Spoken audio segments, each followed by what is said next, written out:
Good morning, and welcome to Daily Dhamma, a letter to our children.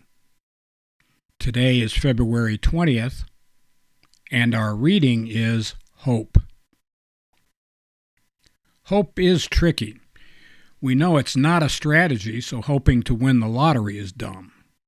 At the same time, despair is a sin, and its opposite is hope, so there's that.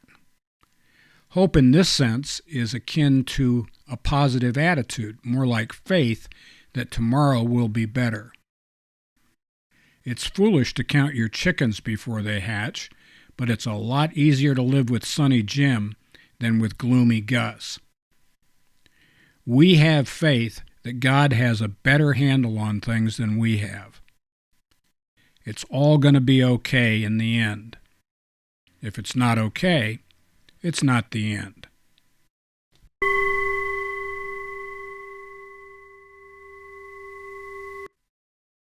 Again with Corinthians, we are given three tools: faith, hope, and charity. And hope, especially when we have despair. Maybe this is one of the reasons that religion is a great comfort to people who are under assault or who are experiencing very hard times. Even Stalin decided to let the church come back. He called it the opium of the masses, but he was not above using it for when he needed it to fight the Nazis. So there's that.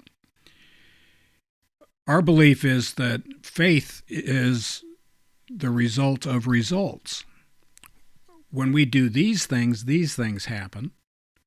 When we do those other things happen. These things keep us relatively safe and sane. Those things make us crazy as can possibly be. And we have a choice about which direction we're going to go. Sometimes when you talk about personal responsibility and accountability, there is somebody pipes up with, "Aren't you really just blaming the victims?"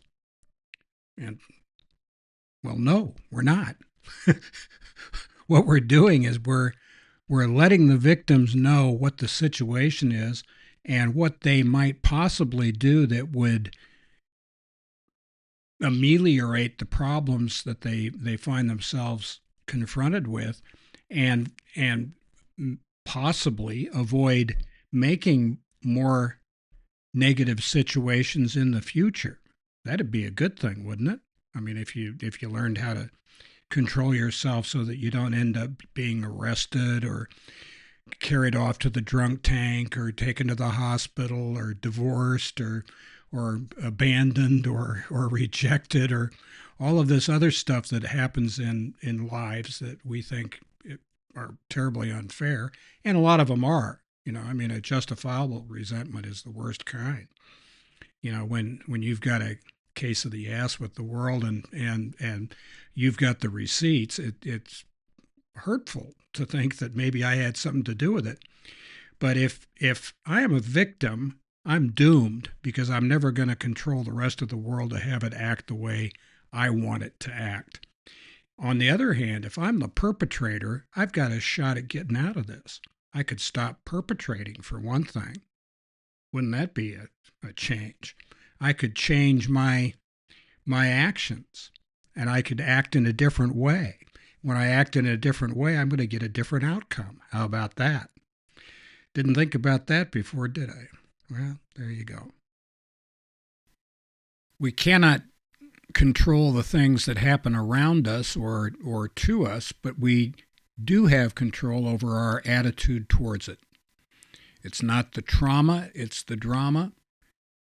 We always have a choice about our attitude. We find that we are as happy as we want to be. Our attitude is entirely up to us, and we are not the boss. And what is that but hope and faith? So happy trails to you until we meet again.